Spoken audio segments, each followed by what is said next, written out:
Welcome to C Voice news.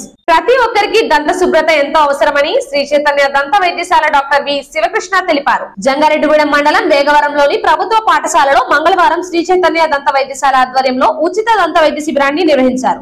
ఈ సందర్భంగా సుమారు 150 మంది పిల్లలకు దంత పరీక్షలు చేశారు. ముఖ్యంగా పిప్పు పళ్ళు రావడానికి గల కారణాలు విద్యార్థులకు వివరించి తీసుకోవాల్సిన జాగ్రత్తలు తెలియజేశారు. అంతేకాకుండా దంత సమస్యలు రాకుండా తీసుకోవాల్సిన జాగ్రత్తలను తెలిపారు. ఈ కార్యక్రమంలో డాక్టర్ వి సుధా తదితరులు పాల్గొన్నారు.